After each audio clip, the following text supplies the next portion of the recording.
If my magic wand would work and you can find that safety and stabilization and you can grieve and mourn what you had, what you thought you had, and what you're afraid you'll never have, if you can mourn and grieve and get angry about that in safe ways, you've already got 1 foot in post-traumatic growth, because it takes courage to grieve it.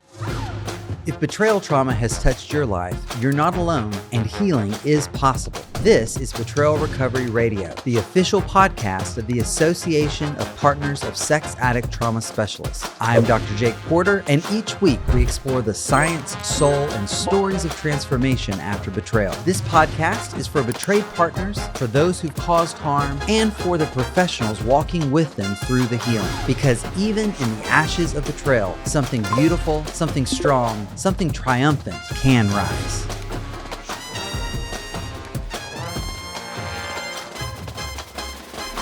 Well, hello, Carol. Welcome back to Betrayal Recovery Radio. I am so happy to be here, Jake. It's always wonderful to spend time with you. And guess what? Guess who's trying to come up here? Oh, come on, boo. Come on, boo.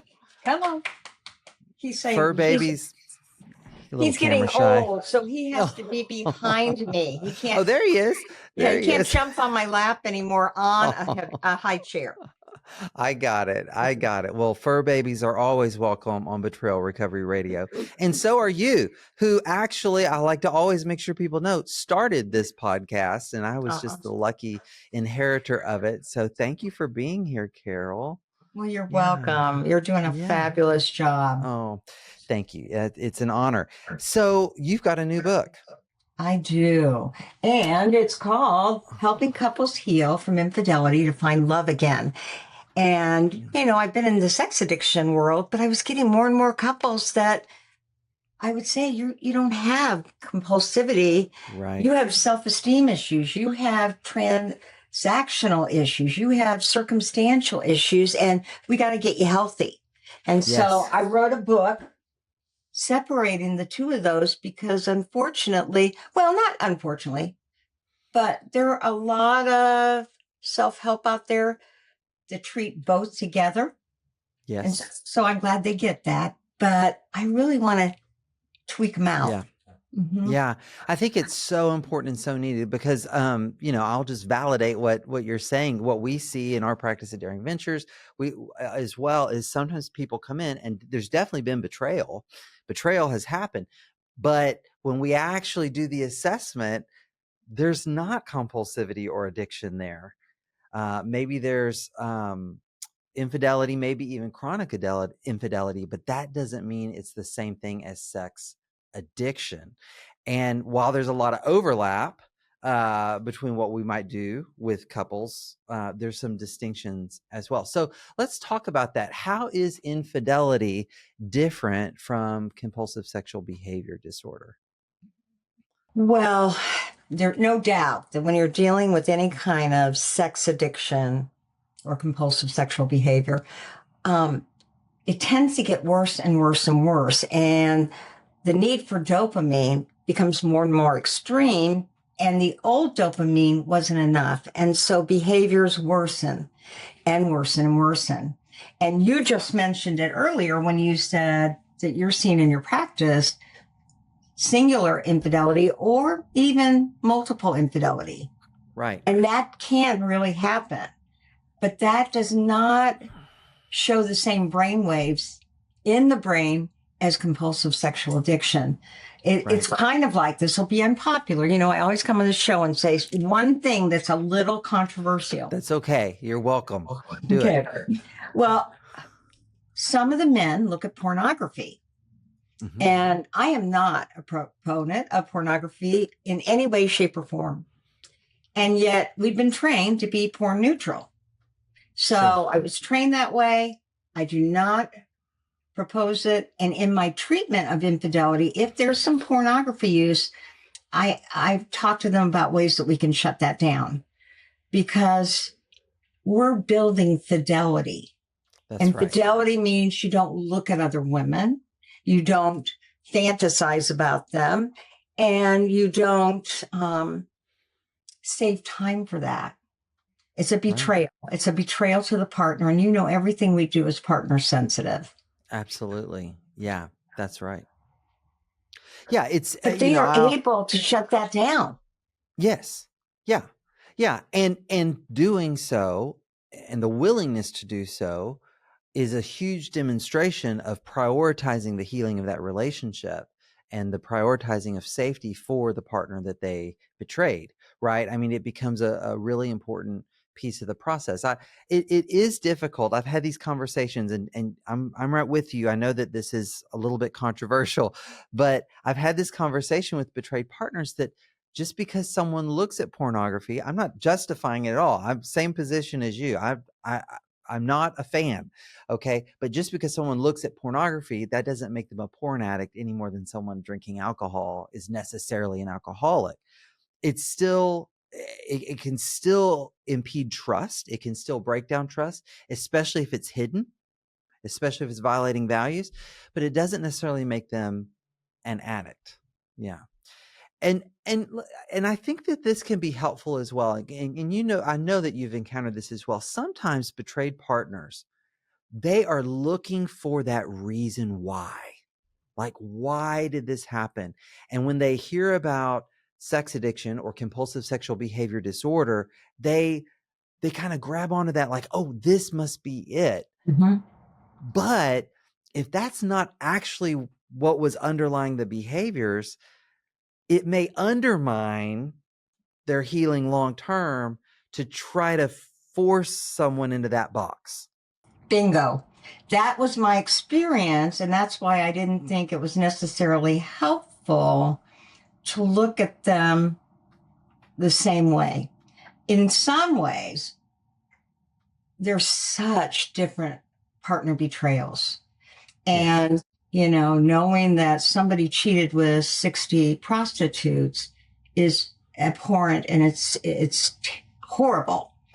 And yet, to know that somebody cheated with somebody at work for 2.5 years and wasn't addicted, made that choice, had another relationship that wasn't transactional like so many of our sex addicts have, it hurts even worse. And they say, what was wrong with us that you would choose her? And of course, they see what wasn't working in their marriage and assume that that's what we need to look at.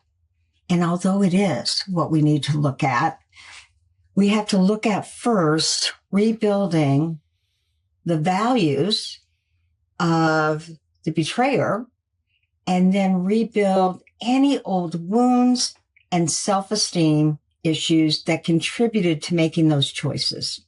Absolutely. And that's different than sex addiction. It is. It is. And I've been having some conversations around this recently. One of the things that I've seen is that a lot of there's this sort of growing awareness that at least I have. I'll own it. I don't need to project it on everyone else. But this growing awareness I have of people who were maybe even chronic betrayers, but it wasn't addiction. It wasn't compulsive.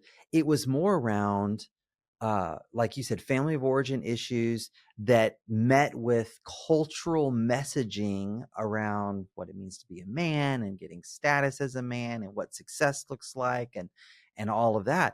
And they were engaging in these behaviors, but they weren't technically addicted. Right. You got it.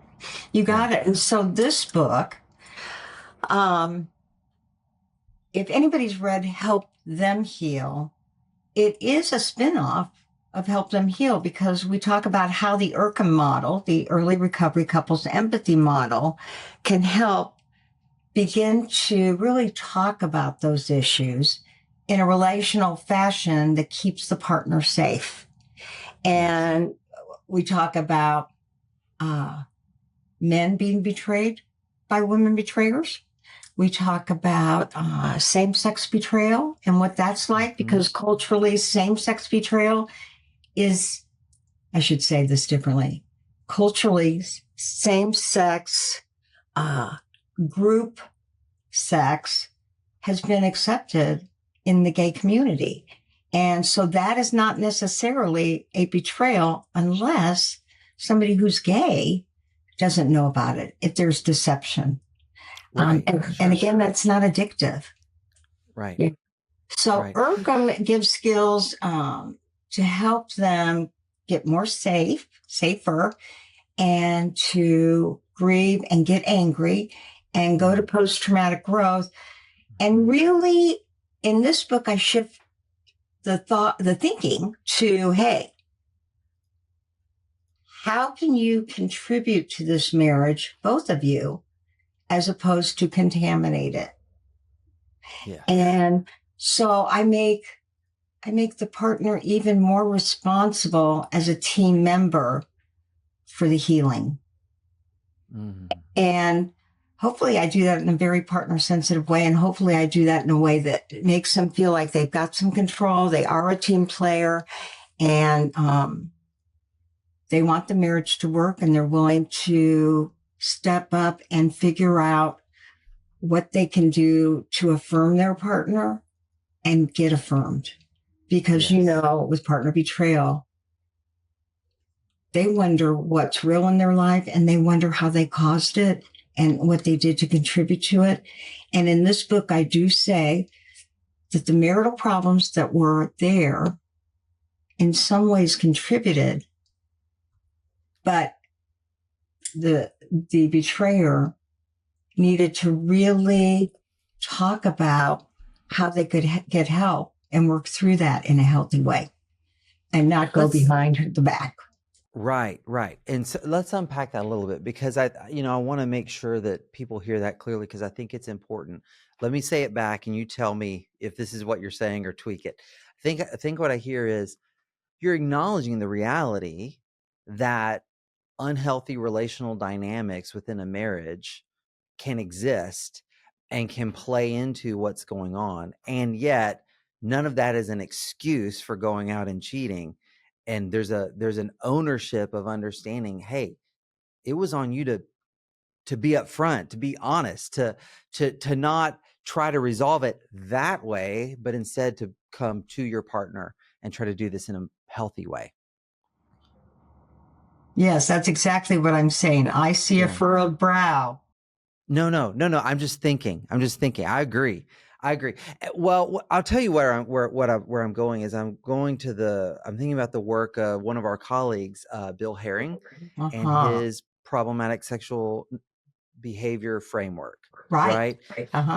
And I think that's such a helpful, I really love it. It's such a helpful framework, because the way I often talk about it with clients is, so you've got this broad umbrella of problematic sexual behavior, and sex addiction is just one thing that could be there.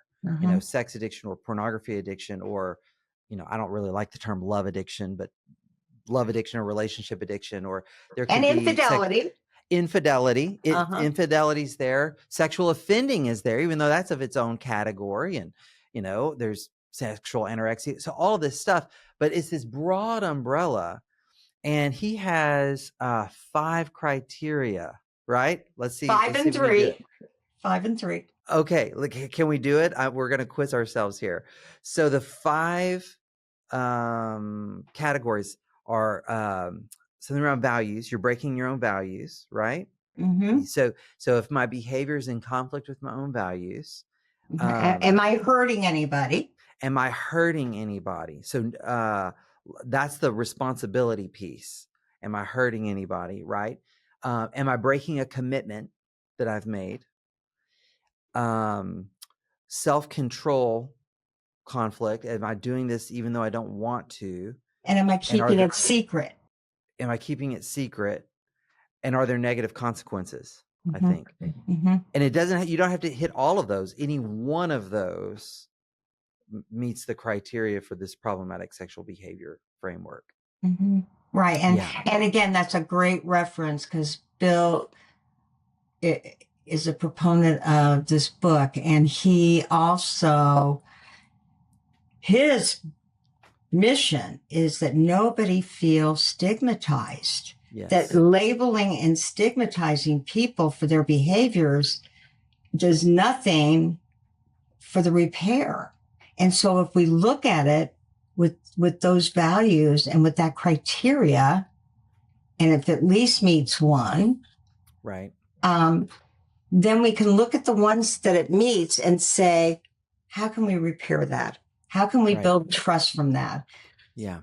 What's driving that? What's underneath that? And where do we go from here? How do we change this behaviorally, internally? Yeah, all those ways. What are some of the, we've talked about this a little bit already, but how is let's talk about more ways that treating infidelity is a little different than sex addiction. Well, it's important for the couple to come together immediately and start talking about what values were contaminated, and what can they do to rebuild either those same values or different values that they can both feel congruent about. And that, might be honesty and trust. That might be consistency. That might be faith, more faith in spirituality, empathy. They get to determine what those values are, but over 2, 3, 4 sessions, they talk about that so they can begin to build a framework that they're going to work towards to get over to post-traumatic growth. Yes. That's one kind of treatment that is a little bit different than working with sex addiction, because, when you're doing sex addiction right off the bat, you're working on how do you establish support and how do you find your people? And, how do you do that 12-step work to heal? And although there are some 12-step programs that can work with infidelity, we really do more of a deep dive right off the bat into the childhood issues, the family of origin issues. And because so oftentimes that need for affirmation and attention and appreciation, which is not necessarily in sex addiction, it did start out early in childhood. And if we can understand that and then see how it might have resembled itself in the relationship, and I'm always saying to our partners, it may have showed up in the relationship, but the very thing that he or she needed from you, they have shattered. And so if they needed that, they created behaviors that absolutely tore the possibility of it organically repairing. And that's why they need specialists who go very slow, who work on relational skills, that create boundaries from the get-go, where we use more polygraphs for sex addiction. We use more intuition and faith in themselves as their guide. Yeah. And you've mentioned empathy a couple of times, and you've also mentioned IRCM, and most of our listeners, I'm sure, are familiar with what IRCM is by now. But in case this is someone's first episode to ever listen to, let's talk a little bit about that. So IRCM, the Early Recovery Couples Empathy Model, and we're just so aligned on this, Carol, that the relational work doesn't have to wait.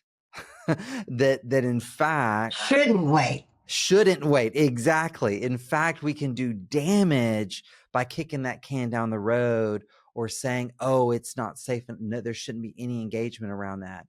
So with this model that you've created, IRCM, from the very beginning, we're saying there's something. It may be baby steps toward where we're trying to get in terms of relational intelligence and connection and all that, but we can be doing something to tend to the relationship through the development of empathy. So what does that look like in these situations where there's been infidelity? Well, some of the same benchmarks for building safety and trust First of all, in this book, I ask, what is your intention for this marriage going forward? If my magic wand would work and you can find that safety and stabilization and you can grieve and mourn what you had, what you thought you had, what you didn't have, and what you're afraid you'll never have, if you can mourn and grieve and get angry about that in safe ways, you've already got 1 foot in post-traumatic growth, because it takes courage to grieve it externally. And I ask them to grieve together. I ask him or her, whoever is the betrayer, to witness the pain and, to give feedback about that. And oftentimes we try to do this in very safe ways. I mean, a lot of times they're writing to the affair. And I have a woman who wrote a 9-page letter to the affair, and her husband's feedback was, this is incredible. And I hate that you're writing about me and you're writing about her and you're writing about us, but the way you have written it is so good that I want you to do something with it, because you really could help people. And so, believe it or not, it's in my book. And oh, wow. Yeah. And I mean, this woman is a prolific writer, Margaret. On top of that, oftentimes the cheater, the person who was unfaithful, there's all sorts of names. I call him or her the betrayer because it's partner betrayal. He or she is the betrayer. But oftentimes they want to write to the affair they had. They want to grieve the collateral damage it's caused. They want to work through it because they too are interested in building a new marriage, and it's got to be a new marriage. It can't be the same. It's got to be different. And so this book talks about how to do that. Now, you asked about empathy, and I believe them coming in together is the first form of empathy. The last thing the betrayer wants to do is see more of his or her partner's pain. And I'm saying, you got to work through this together. Yeah. Whew, that's a big one. And then I do believe that truth, after sobriety, after we hooked him or her up to the proper resources, then truth has to occur. Now, that can be a formal therapeutic disclosure, or it can be a truth-building process that is not as extensive or as painful. Because we know, Jake, that when a partner hears the gory details of an affair, it stays with him or her forever. Sure. So we do disclosures a little bit differently, but we do have them followed by a polygraph. And once that truth is built, then the emotional impact letter occurs, giving the partner voice. The restitution letter has happened. And all during that has been a real sign of empathy. Empathy from the betrayer to give the truth, and empathy from the betrayed to hear it, to take witness, and to take that next step towards restoration. I mean, that first phase of partner betrayal is so painful, and it is so, I don't know, what would you use?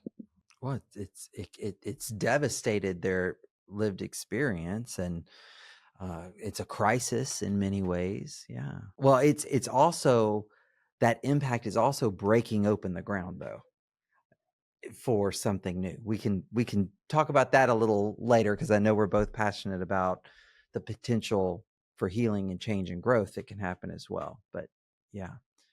Well, and I have always been a proponent, no matter who I'm working with, if either of them say, I don't think this is what I want, then let's handle a separation or a divorce in integrity. Sure. They've been out of integrity. And now let's stay in integrity and do that properly. Because it's interesting, when I first got into the work of sex addiction, I was working with normal couples that had infidelity, and they weren't staying together. And yet I got into this field of sex addiction, and they were staying together. Right. And so now I want to help couples that have experienced infidelity have another option to stay together and not, and to know that they can create something new if they're both willing to work. That's right. And let's face it, that feels unfair to a partner that says, I shouldn't have to do any work. He or she did this to me. True. That's it's a true injustice of the situation.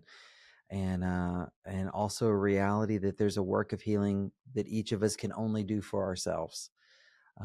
But what I love about your work, I mean, it's even built into the titles of your books, help her heal. You can't heal her, but you can help her heal. You can create that context, that relational space where it's safe for her to begin to be vulnerable, or him to begin to be vulnerable again, to begin to lean in, to begin to trust in little step by step by step.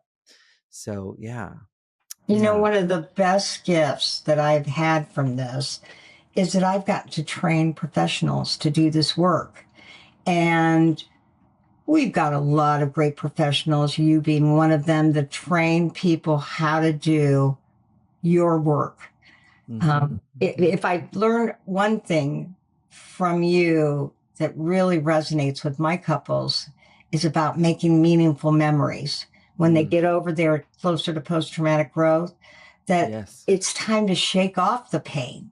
It is a choice to shake some of this off and take the risk of making meaningful memories so that you can live again, you can breathe again, you can trust again. And that just, a lot of your work, it brings it back home and it makes it really simple for couples to understand. So we're mutually affirming each other. And I've had, you know, Jake and I teach in the same faculty, and we teach how to do couples work. And he's had to listen to mine, although I don't think you did have to listen to mine because you taught it with me for a while. Yeah, I know it pretty well. But you were really streamed into almost every module, your work. And when we can learn from each other, it is how we need to build our foundation for the work that we teach. So anyway, that was a long-standing way to say, I've taught over 250 people how to do this work. Not everybody has been certified, which is another supervision factor, but they've been trained, they've been exposed, they're using it. And I got another training coming up. So if I got any professionals out there, I'm going to be talking about this September 24th through the 27th. It's a 3.5-day training. So block your calendars now. But I'd love to have you at this IRCM because I'm just not sure what I'm doing. I don't know if I'm leaning into retirement or not, Jake. We'll have a shared retirement party in about, I don't know, 40 years. Yeah, I was going to say, he's like 30 years younger than me, or is it more than that? I don't remember. I don't remember. He's going to be politically correct and not remember. Yeah, I don't remember. But okay, it's September 24th through 27th, and I just want to make sure everyone knows it's via Zoom, so they can attend from anywhere. And you were speaking to any professionals listening, but I want to say, hey, if you're not a professional listening and you're working with a coach or a therapist who has not done the IRCM training, let them know about it. Say, hey, I heard these two people talking about this. You should check it out and advocate for yourself and spread the word that way. You've also got another workshop coming up on the 16th of September for couples on the subject of post-traumatic growth. And I'd like us to talk about post-traumatic growth for a little bit because it's something we both love to talk about. So we might as well do it together. So what is it? What is post-traumatic growth? Well, first of all, I want to say that, you know, APSATS, who is the founder of this podcast, has always been the shoulders of which my work has been built upon. And phase 3 from APSATS is restoration. Restoration of oneself as a partner, because that is for, APSATS is a partner sensitive group. Or restoration of the marriage, if the work has been done or is being done. And then restoration of your experience existentially with your God as you know it, whether it's the universe, whether it's your higher power, whether it's God, whether it's Buddha, whoever it is, that oftentimes gets shaken too. And so it's a restoration of those 3 things, at least one of them, which is of the partner. And so I built on that. Tedeschi and Calhoun had done post-traumatic growth studies of people that have been in horrible trauma, horrible trauma, Vietnam vets, World War II vets, people that have been through the Holocaust. And they were proponents of actually doing better and feeling better about themselves and believing that that trauma had helped them. And so, although we would never wish the trauma that you've experienced through sex addiction or infidelity, we would never wish that on you. If you can grow stronger, and Tedeschi and Calhoun found 5 domains that sometimes people experience differently where they feel stronger, and a different appreciation of life, a connection to spirituality like they've never had before, a knowing of their own personal strength. So if you can come out of those things and know yourself better, which many of our partners, addicts, betrayers end up feeling because they've done the work, right? Right. And post-traumatic growth is about asking yourself, how am I stronger and what have I learned? And continuing to do that while simultaneously giving back.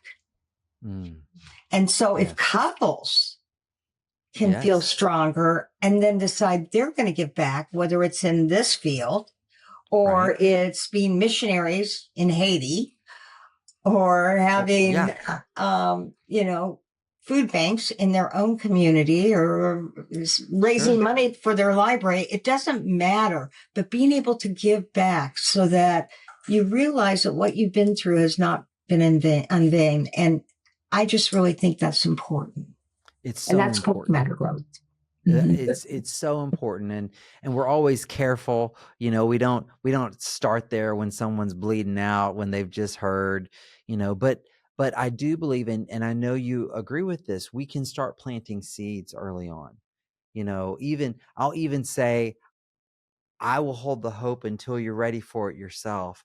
Something surprising can happen here. We are made of the same model, because that is what I do too.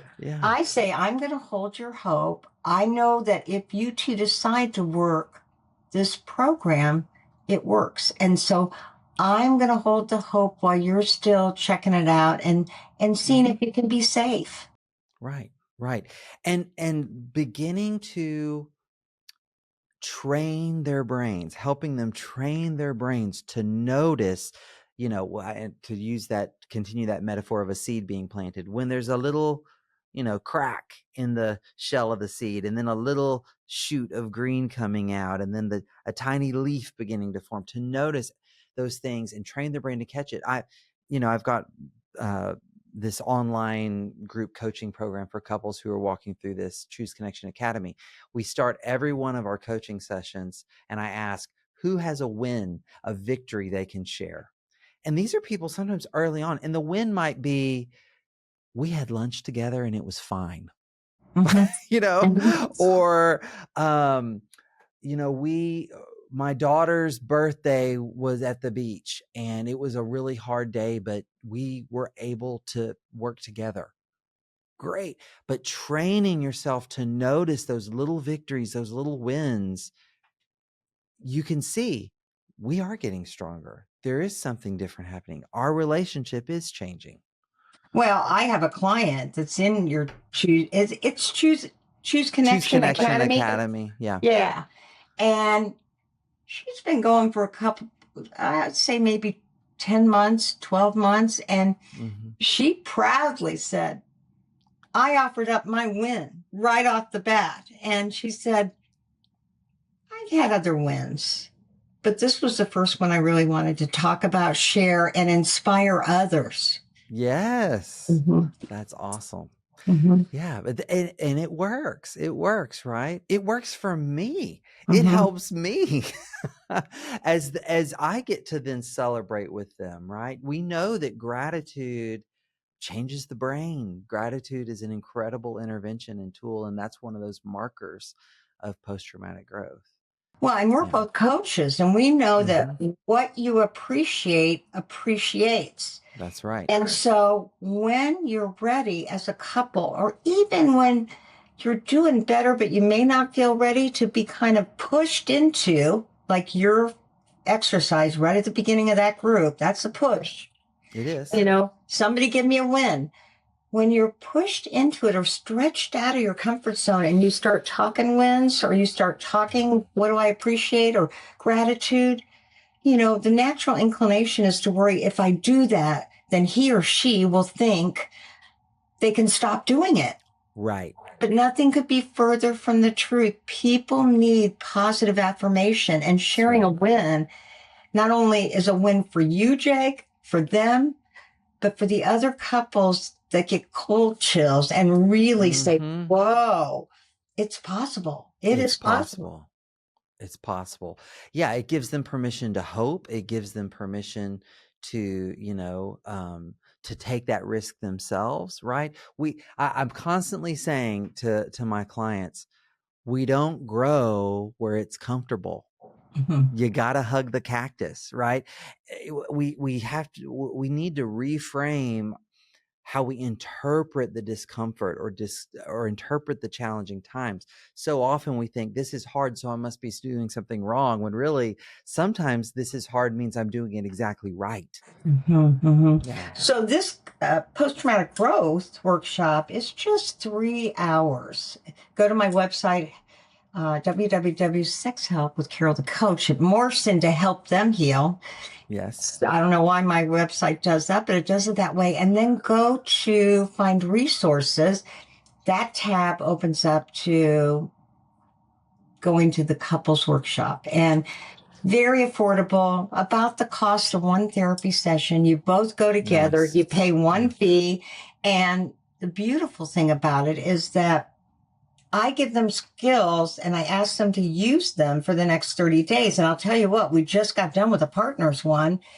And I saw one of my partners and she said, I was so motivated that I found somebody in that group, and we are spending 1 hour a week going through your PowerPoint presentation. Wow. Because I always give my PowerPoint presentations as a PDF. And we are working this because we are sick and tired of being sick and tired. We're sick and tired of hurting. And you know, Jake, our goal is to have partners not be defined by partner betrayal. That's post-traumatic growth. Absolutely.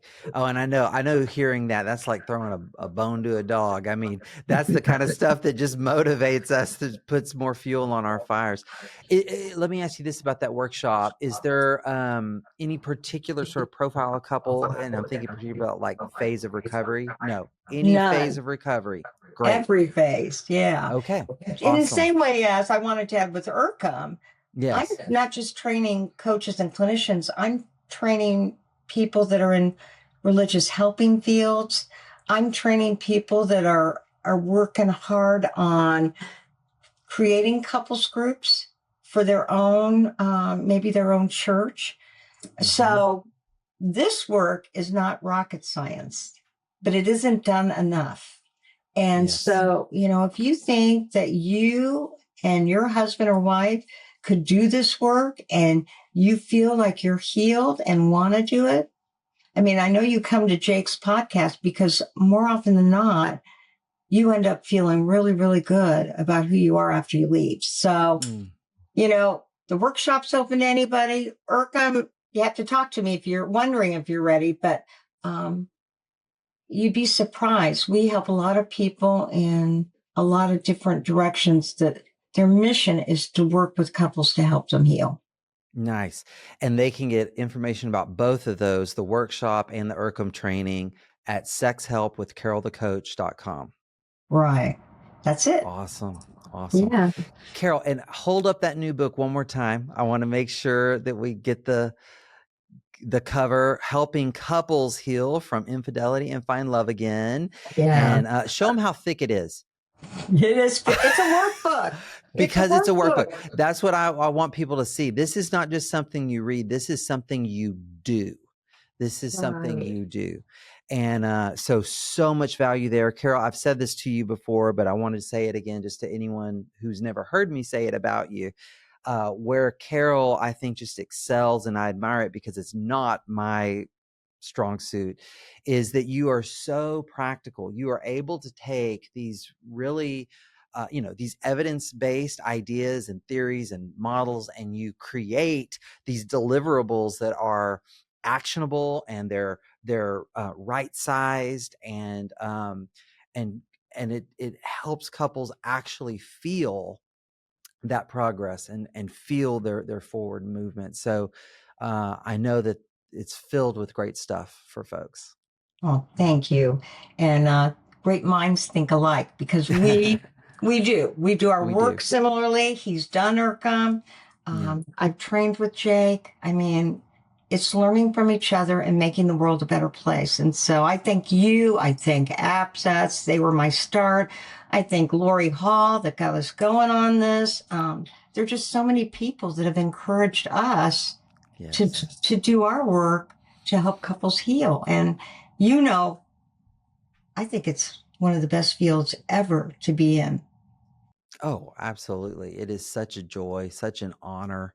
And so it's just awesome. Yeah, it's just awesome. Well, Carol, you're awesome too. Thank you. Thank you so much for being here. I know that I know people are just going to love listening to this. Listen to the wild applause being offered. I knew it would be a hit. Thank you. No, but thank you for being here, my friend, and we'll have you back another time. All right. Thank you.